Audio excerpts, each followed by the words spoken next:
Assalamualaikum warahmatullahi wabarakatuh. Kembali lagi bersama saya Ahmad di Ulita Podcast. Baik, pada hari ini kita kedatangan tamu spesial dari mahasiswi Universitas Islam Negeri Al-Uddin Makassar. Salah satu jurusan manajemen dakwah dari Fakultas Dakwah dan Komunikasi. Baik, tamu kita ini bernama Ulfa Damayanti, Ita Reski Amliani. Semuanya cantik-cantik ya teman-teman. Baik, kedatangan tamu kita ini kita berbincang-bincang selama beberapa menit lah ke depan.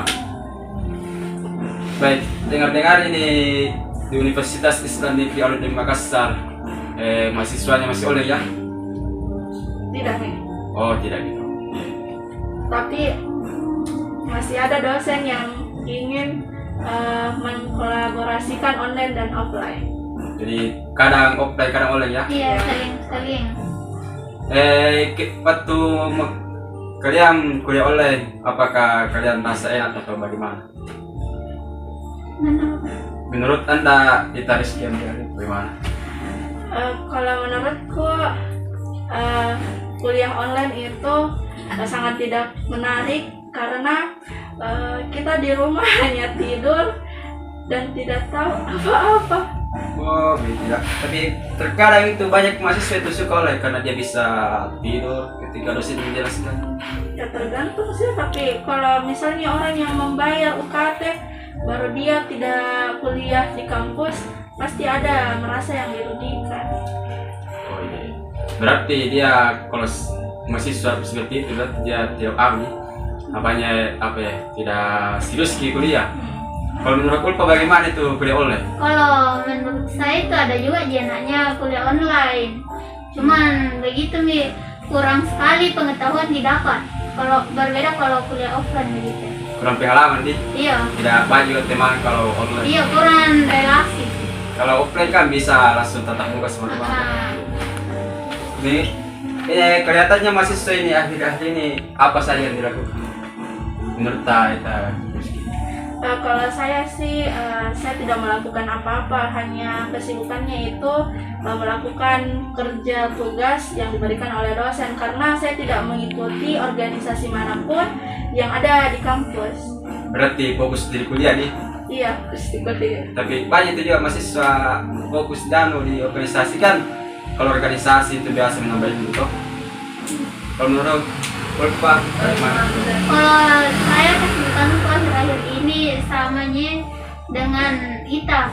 Karena menurutku itu di semester-semester begini belum tidak bisa menyeimbangkan waktuku antara di waktu organisasi sama kuliah begitu. Berarti harus fokus nih. Iya. Iya, bagus itu.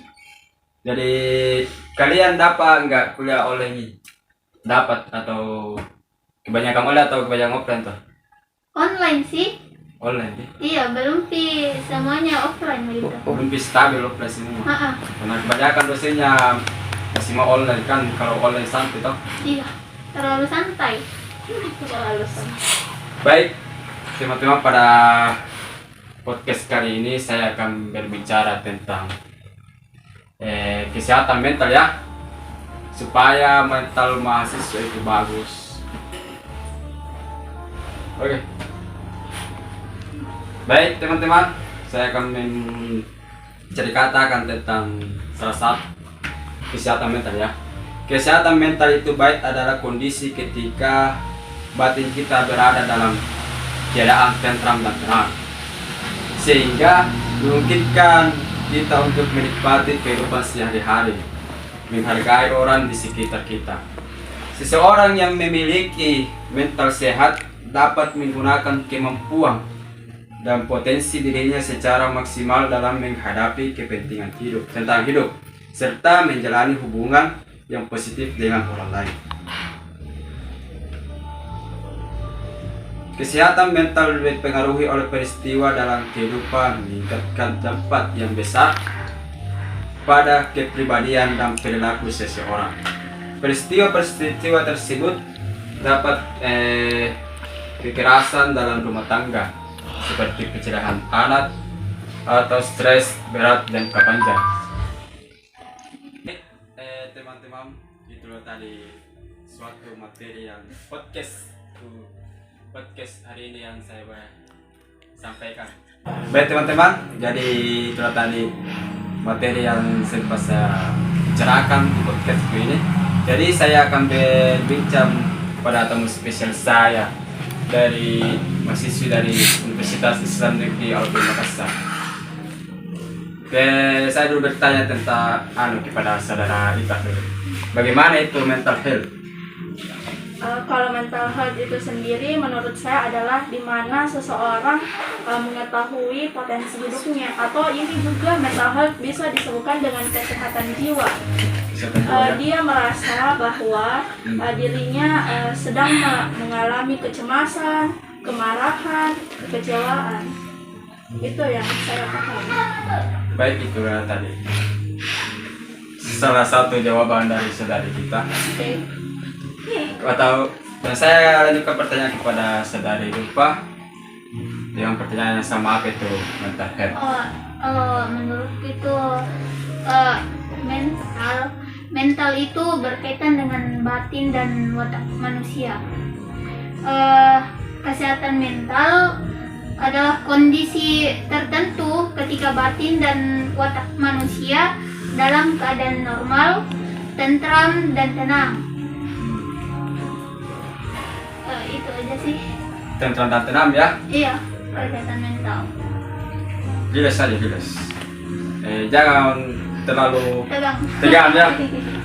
Anggap ini kita berbicara diskusi saling akrab. Waktu sudah saling akrab toh. Apakah kalian punya nggak pengalaman yang terkaitan dengan mental health kepada saudara itu? Kalau soal pengalaman sih, saya tidak terlalu pernah mengalami, tetapi pernah memiliki sedikit cerita waktu pada saat SMA. Saya itu sebenarnya tidak ingin bersekolah di SMA tersebut, tetapi saya lulus di SMA tersebut. Nah, saya itu tidak mengikuti beberapa MOS, saya hanya mengikuti 1 hari MOS. Nah, di situ teman-teman saya tidak ada ingin berteman, mengatakan bahwa siapa sih itu, kenapa dia masuk di kelas padahal dia tidak ikut MOS dalam beberapa hari. Nah, segala macam bulian, segala macam caci makian dia berikan kepada saya. Nah, di dalam kelas itu saya berharap bahwa saya harus bisa di kelas ini, saya harus pintar, saya harus cerdas, intinya saya harus memiliki prestasi. Nah, seiring berjalannya waktu, saya merasakan bahwa ada potensi di dalam diri saya sesuai dengan pengertian dari kesehatan mental itu sendiri. Saya merasa itu, dan teman-teman saya itu mulai mendekat, dan terutama kayak itu sana, dia itu mendekat ke saya dan kubilang, sekira kamu benci saya, seperti itu. Nah, jadi di situ saya sudah merasa bahwa sepertinya orang-orang itu ingin berteman kepada seseorang dengan adanya kemauan kamu memiliki apa, milih itu. Berarti dia melihat secara adil, memandang fisik namanya? Bukan fisik sih, materi. Itulah tadi bincang-bincang dari salah satu siswi. Dia menceritakan teman-teman waktunya, pengalamannya sih ketika SMA dia dicaci, dimaki, tidak mau berteman, sehingga dia tidak putus asa. Ini bagus dicontoh ini. Dia tidak putus asa walaupun dia tidak memiliki teman, dan dia ingin memiliki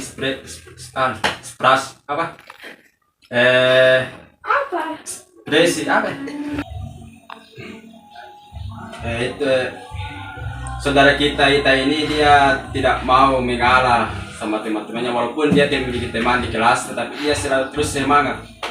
Dia terus belajar, mendekat sama temannya supaya temannya bisa kembali berteman. Baik, itu saya akan bertanya kembali kepada saudara Urpa tentang pertanyaan sama ya. Apakah Ulfa ini pernah memiliki pengalaman tentang mental health? Oke, bicara tentang mental health atau kesehatan mental, saya yakin bukan hanya diri saya sendiri, tapi kebanyakan dari remaja sekarang ini Iya. yang memiliki kesehatan mental yang buruk. Buruk ya? Iya, Sekali. sepi, kayak mereka itu merasa sepi, tapi berada pada lingkungan yang ramai. Nah, saya juga pernah mengalami hal itu. Saya pernah berada pada posisi itu, tetapi saya mencoba sekeras mungkin pada diri saya untuk bisa berbaur dengan orang-orang itu. Memiliki ya, memiliki mental health apa?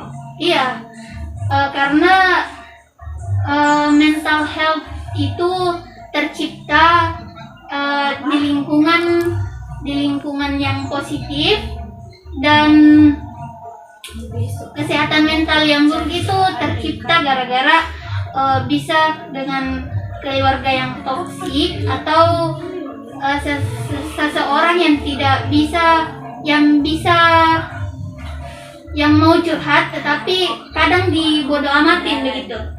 Jadi dianggap ya? Iya, kayak Tidak memiliki teman cerita. iya, kayak mau ini dia luapkan emosinya, mau didengar begitu. Pelampiasan. Terkadang itu Santai-santai. terkadang itu kita membutuhkan Tidak, pendengar yang tidak menghakimi. Kita hanya membutuhkan pendengar yang baik. Kita butuh dirangkul. Yang mau menghargai kita bisa. Iya. Baik teman-teman, itulah tadi salah satu bincang-bincang bagaimana itu mental health. Jadi saya ini mau bertanya lagi itu tentang mental health ya, yang bagaimana cara mengobatinya. Jadi saya mau bertanya kepada saudari Ita ini, bagaimana cara kalian mengobati ini mental health? Kalau saya sih cara mengobati mental health itu sendiri, saya kembali lagi kepada pengalaman saya. Karena pada saat itu saya berusaha berpikir positif, selalu bersyukur bahwa kan awalnya saya tidak ingin bersekolah di situ, tapi saya bersyukur dengan saya bersekolah di situ saya dapat hikmah atau pembelajaran di tempat itu, di sekolah itu. Nah, yang kedua saya mengobatinya itu dengan cara istirahat. Saya istirahatkan diri saya merenung di kamar, memikirkan segala cara bagaimana supaya saya bisa bangkit kembali di sekolah itu. Yang ketiga, dengan cara bercerita kepada seseorang. Kalau saya waktu itu saya bercerita kepada orang tua dan memberikan masukan yang sangat baik dan bisa saya terima dan jalankan di sekolah. Nah, setelah itu saya melakukan fokus pada satu hal yang ingin saya capai, yaitu prestasi. Itu sih. Prestasi ya. Iya. Ya itulah tadi bincang-bincang dari saudara kita ya. Dia tidak putus asa dan dia merenungkan dirinya ya untuk mengobati mental health ini. Ya, jadi saya bertanya lagi kepada saudari Ulfa. Apa itu, bagaimana saudari Ulfa untuk mengobati ini mental health? Kalau menurut saya itu, kalau kalian berada di lingkungan yang toksik, pertama-tama itu jauhi mereka, karena tambah rusak kesehatanmu kalau terus kau berada di lingkungan itu. Yang kedua itu banyak-banyak bersyukur. Yang ketiga itu menerima keadaanmu bagaimana, karena kalau tidak keterima itu keadaanmu, bagaimana orang lain itu kayak bisa mengerti keadaanmu juga toh. Yang keempat itu pendengar, karena tidak semua itu kita semua itu butuh pendengar yang baik, narangkul dan bisa dia ajak kembali yang positif. ya. Dan yang terakhir itu sholat. Ya, rajin sholat ya. Iya. Ya memang sholat itu tidak bisa ditinggalkan karena Iya. itu sudah kewajiban ya. Iya. Ya harus dilaksanakan. Ya itulah tadi teman-teman jawaban dari saudara Ulfa. Kita harus menjauhi orang-orang yang memiliki mental health toksik. dan toksik ya, Iya. dan pemarah. Dan pemarah itu toksik ya. Bukan. Apa nih? Kayak tidak baik di dalam situ rangkulannya, Oh, memiliki sisi yang buruk, Heeh. kayak tidak ada harga gitu. Iya kan. Terus Kayak- egois. Iya Egois, kayak kok di sana kok dimanfaatkan ya kok di situ. berarti disuruh-suruh ya apa dicaci. Iya. Berarti harus menghindar dari situ. Iya harus menghindar. Harus lah. Harus ya. Sangat tidak sehat. Sama mengikuti juga kewajiban Allah ya yang sholat Iya. harus itu. Nah sholat itu tidak bisa memang ditinggalkan, sudah kewajiban. Ya baik teman-teman, itulah bincang-bincang saya hari ini terhadap mahasiswi dari Universitas Islam Negeri Al-Uqba Makassar dari manajemen dakwah Fakultas Dakwah. Baik, dengan sudah lama saya berbincang-bincang ini pada beberapa menit, jadi saya akan mengakhiri dulu podcast ini. Terima kasih atas partisipasinya, kedatangannya dari podcast saya ini. Mas ya? Sama-sama. Sama-sama. Baik, inilah tadi luar biasa ya dari mahasiswi kajian dakwah ini dari salah satu universitas UIN di Makassar. Beri dulu apa? Baik teman-teman, itulah tadi seputar podcast saya. Saya atas nama Ahmad Tulum mengundur diri. Selamat. Baik, itulah tadi berbincang cerita-cerita tentang mental health. Saya Ahmad Tulum dan narasumber Kita Reski Amriani Bahar. Saya Ulfa Damayanti. undur diri. Selamat beraktivitas dan sehat selalu. Sayangilah dirimu dan janganlah Putus asa. janganlah putus asa seperti yang dibilang narasumber tadi. Dan jangan lupa subscribe channel saya Kade Tulum, dan jangan lupa juga subscribe channel narasumber saya Ita Reskian. Tidak ada channelnya, IG. Oh IG Malah IG. Kita Reski Amriani __. ya, dan jangan lupa juga kepada Mayanti. Filmi. Santai jelas. Dan Ulfa Hair. Let's. Itulah, dan jangan lupa ya subscribe channel saya Kade Tulum. Jangan lupa subscribe, share, like dan komen. Comment. Sampai tangan.